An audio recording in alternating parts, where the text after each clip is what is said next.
Parang hindi naman ganito. So, para akong may blush blindness. Magkakalapit lang talaga sila ng kulay. Philippines!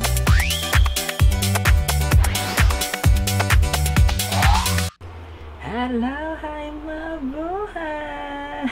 Hi, how are you guys? I'm AJ. For today's video, we are gonna be doing a beauty queen inspired makeup look. At syempre, kung alam nyo na yung ganyan, kilala nyo na kung sino. Walang iba, kundi our very first, hindi naman very first, pero second Miss Grand International winner, Emma! Yes! Susukit ulit. Back to back from last year, di ba? Si Miss with CJ Apiaza. Yes! Napakagaling! Pero, super galing naman kasi talaga. Pero, bago natin pag-usapan si Miss Grand International, Emma, which, ito yung look na gagayahin natin. Maglagay muna tayo ng primer on our face. So, let's go. So, let's unbox first itong local brand. And, super avid fan ako ng makeup brand na to. Itatry ko yung cream product nila kasi lagi naman ako ang ginagamit kong product na binibili sa kanila is liquid and powder. So, ito is, yan. Ito, Ready With Me Cosmetics. Ito ang kanilang cream, color corrector. I'm very excited to try this out kasi lagi ng powder and liquids yung gamit ko. So, yeah. Let's try it. Swatch natin mamaya. So, ayan siya. Let's go. Dito ko siya ilalagay. Guys, nabudol ako. Yes, nabudol ako ni Colorette. Kasi nung birthday, event, birthday live nila sa TikTok, meron silang ang dami lang pabudol. And, yung mga binili ko naman here, this is talagang magagamit ko naman for our makeup. So, kaya okay lang. So, first is the bundle. Hindi ko alam kung anong bundle to, pero yeah, binili ko siya sa TikTok. So, let's go. Parang 500. Tapos ito. So, ito ang first kong bundle. Dalawa yung binili ko. This is the first bundle. Hey, Peach, don't forget to take a video. Ito na nga. So, taking a video. Kasi, guys, meron mga nagpo-post na kulang daw yung mga napadala sa kanila. Sana naman hindi to kulang. Kasi, if kulang to, oh no. Sayang naman kasi alam nyo yan. So, ito ang una. Peach Serenade. Merong Velvet Tint Blurring. Tapos, ang shade niya, I think birthday, hindi to birthday cake. Soft Blush. Bare Blossom. Bare Blossom. And then, dapat meron tong kasamang mirror ata. OMG! Woo! So, ayun, meron naman. May mirror siyang kasama sa loob. Yay! Ayan. The mirror, ang cute! Look at the mirror. Colorette. And then, the third base na Invisible Setting Powder. So, I got 3 products from them. I'm very excited to try this later. So, ayan. Ito yung bago nilang relaunch na Velvet Tint. And then, the third base Invisible Powder. The mirror, try ko sa later. Ito naman yung isa. Bundle 2. I think 999. Mga ganun yata or something. So, ayan siya. May nakalagay na 15 pieces setting spray super base. Nakabox siya kasi nga I think it's a bundle.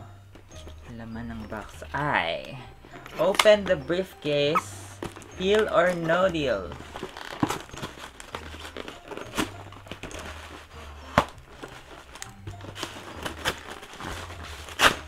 So, ayan siya. We got the pink pouch. Sobrang cute ang pink pouch. And then we also have the atomizer. Second item, we also have Super Base Invisible Everyday Setting and Fixing Spray. The Velvet Tint in the shade Birthday Cake. Ay! Mali yung binigay sa akin. Muted Brick. Oh no! no! Dapat birthday cake! Oh no! Wrong shade. And then we also have the color Bounce. Very excited to try this one. And then card. Uy, mali yung nabigay sa akin. Dapat birthday cake siya. And then wala na. No more. Sneaker treat. Birthday cake yung ano ko Sinek out ko. So, ayun. Mali yung nabigay sa akin. Joke! Birthday cake nga. Birthday cake. Kasi nakalagay muted brick. Yun yung description. Ang pangalan is birthday cake. Buang. Birthday cake talaga siya. So, yan. I'm very excited to try them. Colourette products. OMG. Buti na lang walang kulang. So, yan. Let's try. Very excited. And the velvet tint. OMG. Let's go. Syempre, we're gonna use our primer from Get Ready With Me / sunscreen.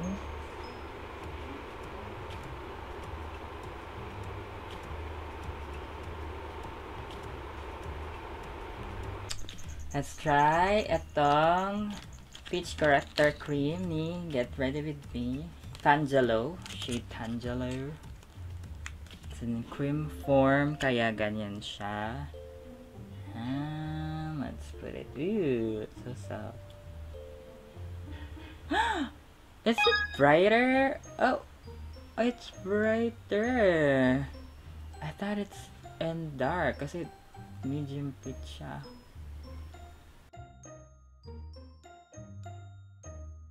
But yeah, there.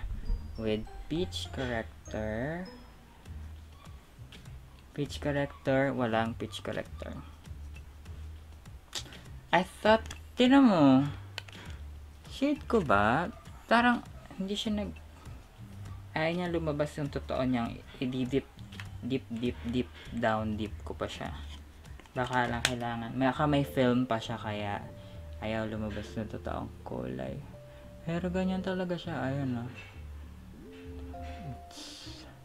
parang ano ko na siya, ka-shade ko na siya. Oh, ayan, ang kapal. Napakapal naman siya. Pero ayan. Hindi ko lang kung may darker pa sa gantong shade, pero ayan yung Tangelo.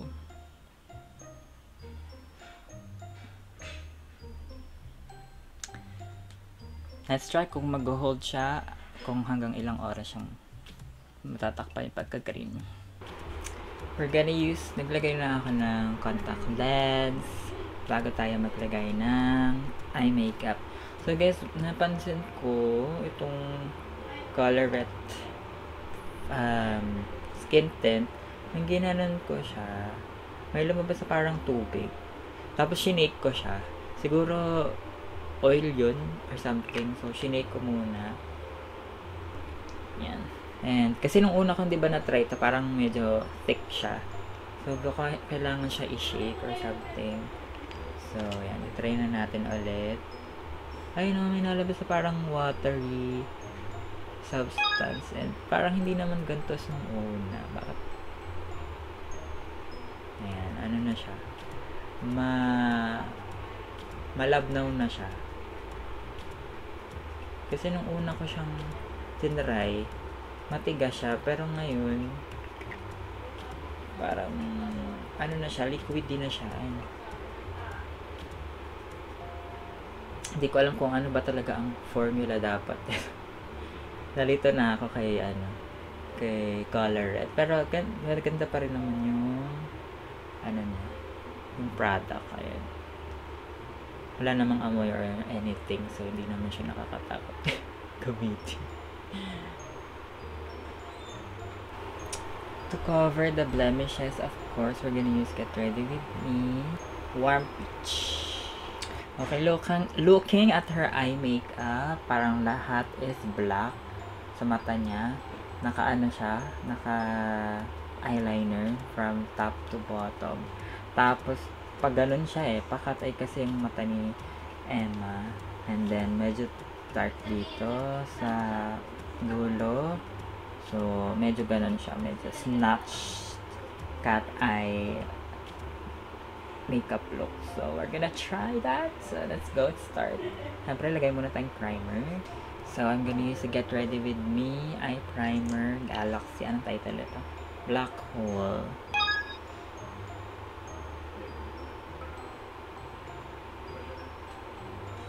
Itim! Let's bake muna ito para I'm gonna use PLK powder pa din. Ito ba din? PLK Natural. Loose and loose.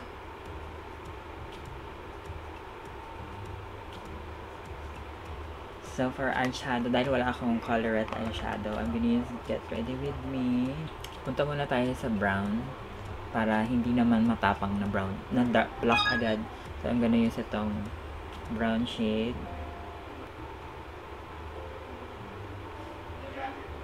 Then, this one, the black one.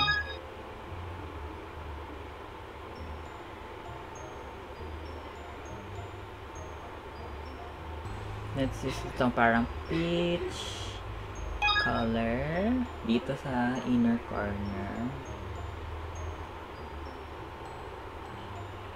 So, dito sa inner corner, parang medyo may yellow gold slash color kasi nagre-reflect din sa gown niya, diba? So, try natin itong from detail, itong glitter na to, if pwede siya sa mata. Oh, ayan. Nakikita niyo, pag nagre-reflect, medyo wet lang. Wet looking gold. So, ayan, try natin siya ilagay sa inner corner. Fingers na lang.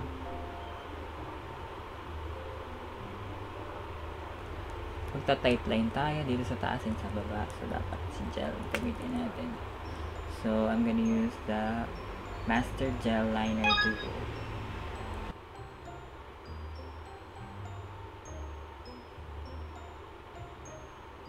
Para mas dark na dark dito. Kasi medyo gray. Hindi pa siya. Nakukulangan pa ako sa pagkaitim. I'm gonna use itong Clay Penny Detail Cosmetics. And, lagay natin sa dulo.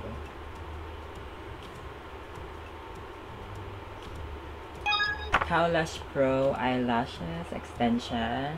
Or lashes, syempre. And, I'll be back. Ngayon, kung meron akong na-notice sa makeup ni Emma, yun ay ang kanyang nose contour. Sobrang snatch na snatch. As in, super ganon the nose contour. So, we're gonna try to do the same.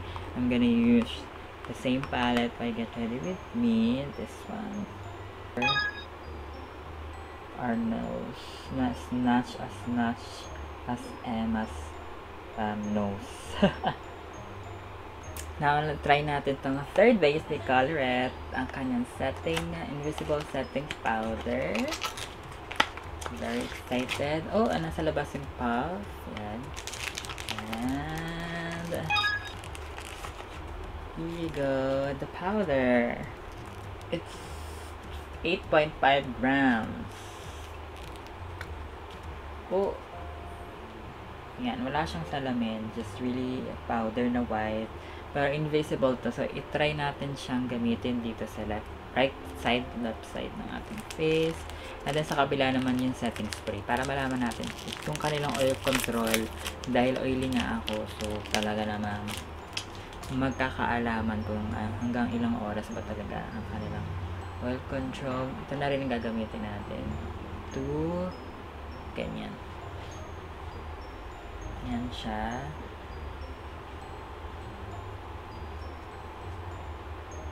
Yan. Halos walang makita kasi nga invisible siya. May film ba siya? So, pag hinawakan ko siya, para siyang wala lang talaga. As in, para siyang wala. Para siyang nothing. Pero ayan na, merong white pa transparent. Ayan, nakita na sa powder. So, we're gonna try to itap natin dito. Sa buong face natin. Buong right face. O left kung saan man. Sa computer. Kasi right ko to eh. Right ng face ko. Right ng face. And then, dito naman sa kaliwa, is mamaya yung setting spray. Pero, try natin lagyan itong Color Bounce. Dito lang sa gilid ng cheeks. Usually, nag-oil up ako mga 2 hours or 3. Tapos 4 talaga lutong-luto na yan. Kasi oil up na oil up. Pero ayan, makikita nyo. Walang setting invisible powder. Ito yung may powder. Nga lang, hindi yata pwede ilagay yung... pwede. Nasa loob. Ayan. Naka-sandwich siya sa loob. Ito naman Color Bounce. Nila na powder, cream to powder. I think cream to, ano ba to? Color Bounce is a jelly to powder compact blush and highlighter. Oh, may highlighter pa. Series for your glow on the go. Made with an ultra pigmented and lightweight formula in the following finishes: matte blush, shimmer blush, glitter blush, and highlighter. So, ito, ang binili ko ay si Pom Pom Matte Blush Juicy Warm Peach. Naghahanap kasi ako ng orangey na blush kasi yun yung gusto kong sa face ko. Tama yung nakuha kong shade. Ayan siya. Meron siyang 5 grams. It's very lambot talaga. I think it is very, very jelly type. Tapos hindi siya yung overwhelming na blush na pag ginamit mo yung putok na gano'n. Ayan o. Para di ba wala masyado ako nilagay. So, I think we can work this out. So, let's try to use it. Dito lang, sa side na to. Kasi parang dito lang merong blush. See? I'm gonna use a blush brush. And we're gonna use it dito lang sa gilid ng cheeks.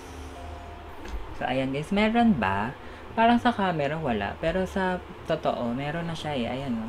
Ang ganda nung ano niya, nung effect niya na parang hindi putok na blush. And ito yung gusto kong ma-achieve. Kasi every time na gumagamit ako ng blush, it's either super putok para akong may blush blindness. So, itong Jelly Bounce or Color Bounce, talagang makakontrol na yung ano niya, yung color payoff niya sa cheeks. So, yeah, maganda. I like it. Ganda. So, ngayon, itry naman natin gamitan ng super, lipstick muna bago tayo mag-setting spray. We have here the 2 Velvet Tints, ni Blurring Lip Tints ni Colorette. So, we have 2 shades. We have Birthday Cake, Muted Brick, and Bare Blossom na soft blush. I think ang gamit ni Emma is parang nudish pink, nudish peach, ganon. So I think si Birthday Blush is hindi ito yung color, pero i-swatch na lang natin para makita natin ang hitsura. Ito kasi yung bestseller eh, kaya ito yung binili ko. Ang bango-bango niya. Okay, so mamaya, chichika ko sa inyo kung ano nangyari sa Colorette party. Kasi umattend ako diba ng party. So, ito naman si Prayer Blossom. So, ayan. So, medyo mauve si Bare Blossom. Si Bare Blossom ba ito si Birthday Cake? I think this is Bare Blossom nga. I think mas okay pala si Birthday Cake. No? Kasi mas peach siya eh. Ayan no. Kasi pag tinignan ko dito, iba yung color.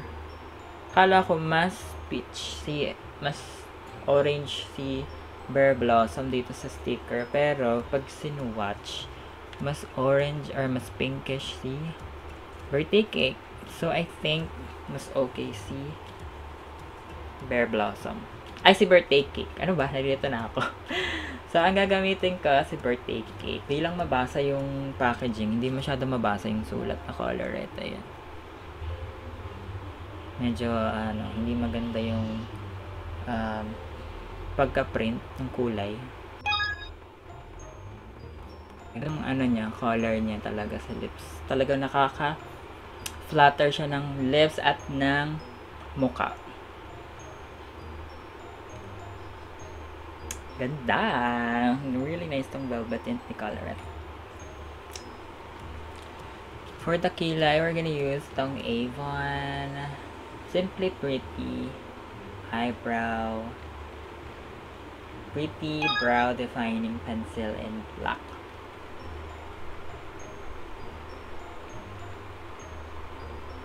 So ngayon, try na natin yung kanilang Super Base! Ito ang kanilang setting and fixing spray.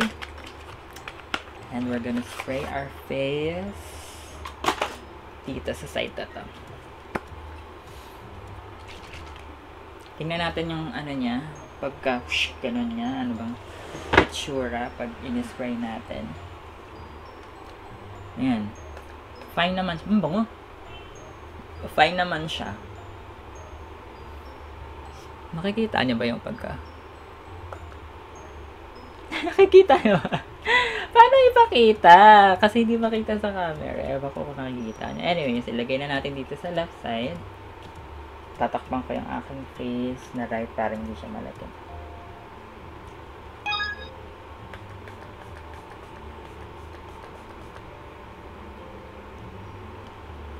Tingnan ko nga ano yung tsura nun.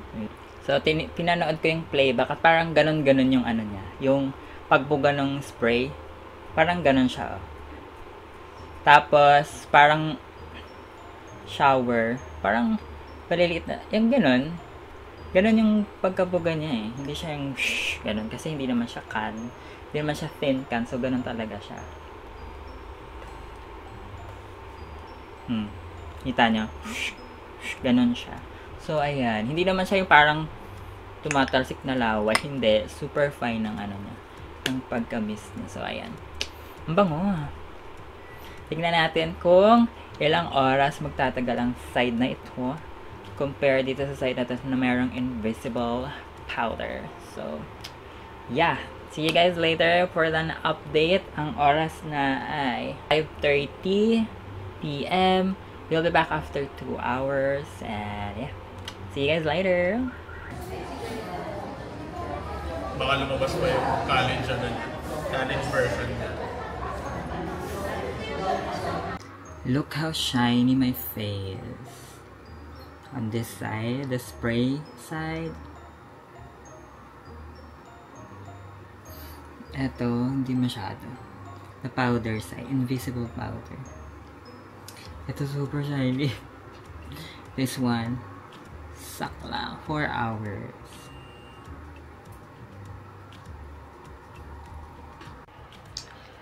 Time check, it's almost 11:52. So, as you can see, I have a super ultra oily face dito sa left. And here is shiny, slightly oily. But, medyo hindi pa masyado super duper. But, here talaga super duper oily. And here is set. So, grabe yung powder. Invisible powder.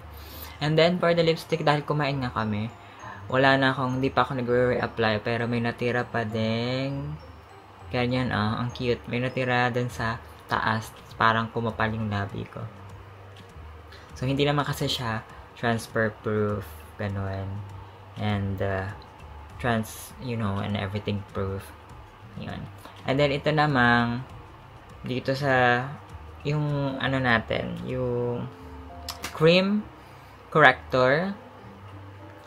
Yan. Hindi pa siya super duper halata pag tititigan niya, pero ayan. Nakatulong naman yung sinat nating powder para maiwasan or matakpan ang sumpa na pero yan ang ating 6 hours update. So, final verdict, mas okay kung pagsasamahin nyo si powder plus spray para mas super duper ultra hold yung ating oil control. Pero kung ano lang siya, spray lang siya, is mag-i-stay lang yung makeup pero yung oil hindi masyadong pakak. Pero kung may kasamang invisible powder, lalo na siguro kanilagay natin ng foundation powder. Yung tatlong yun, foundation powder, invisible powder, tapos spray, wala na. It's the end. Pero yeah, let's experiment sa susunod ng mga araw. Siguro mga shorts na lang na videos. Tingnan natin kung okay ba? Kung ganong combination, mas okay. So,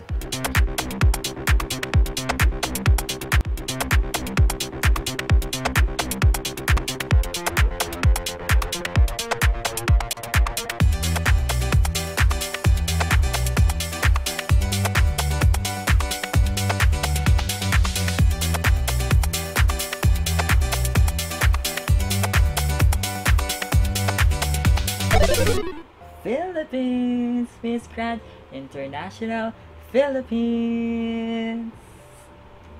Lagi siya nakagana. So this is our final look. What can you say? Kahawig naman natin sa Emma Tagalao of Miss Grand Philippines. Ay, Miss Grand Philippines. Miss Grand International winner. Congratulations! Ayan.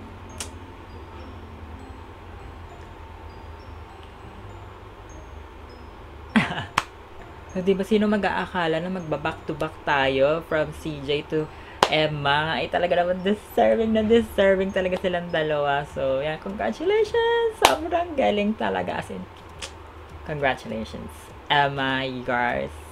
Super nice naman. Nakita nyo naman yung mga comments sa kanya, di ba, ng fellow candidates niya na pinipili siya na siya yung magiging winner. Gusto nila maging winner kasi nga, super kind talaga ni Emma and super, alam mo, maasikaso sa lahat ng queens. Super, ganun siya. So, deserve niya talaga for me. So, congratulations, Emma!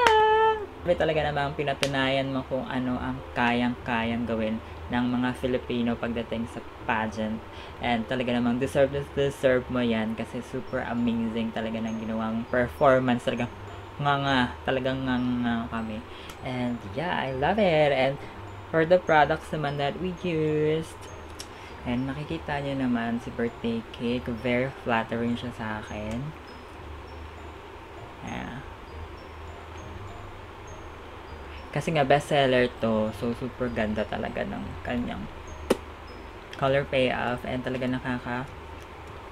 ganda siya ng lips. Lalo na pag meron kayong full lips like mine. Pag ni-remove natin siya. Ay, ginana natin siya. Tawag dito, ginanyan. Ayan. Hindi siya kumakalat. Kalat na kalat. Hindi siya nag-i-smudge. Ayun. So, try naman natin yung isang shade, si Pear Blossom. Ito naman si Pear Blossom.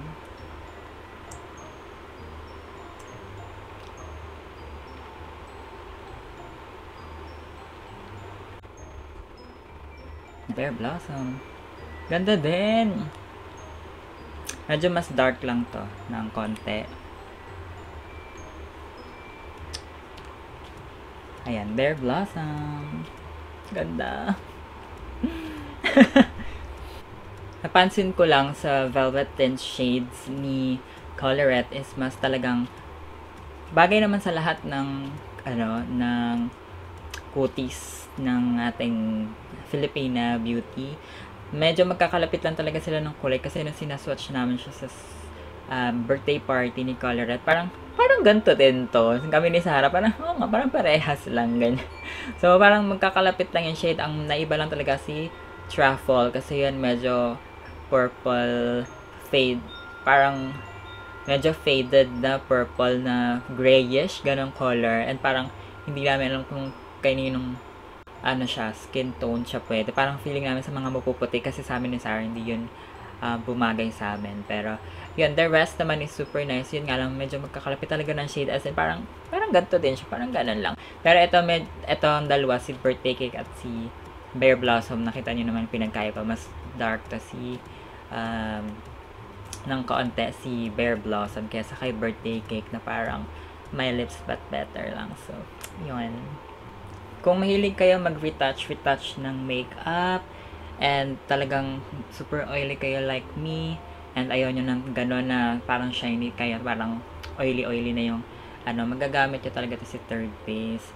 And yeah, may oil control naman siya. Sounds Colorette, ganda. I love this. Ito yung hinahanap ko na talagang hindi masyadong putok na putok at talagang tama lang sa face ko.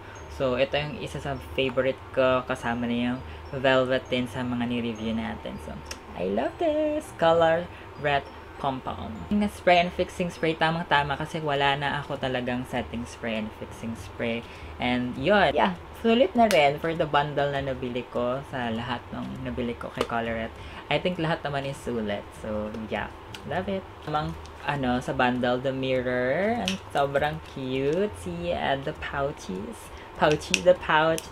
Love it. Lalo na tong pink. Ang daming may gusto nito kasi sobrang ganda ng color. Di ba kasi peach naman talaga. But this one, really nice. And madadala ko talaga siya sa aking travel bag. Dito ko ilalagay ang aking makeup. So, super sulit. Love it. Color it. So, ayan guys. Thank you so much for watching this video. So, and don't forget to subscribe and follow me on all my socials at AJ Online Beauty. And of course, follow nyo rin aking main channel at AJ Online. And I'll see you guys again on our next video. Bye-bye!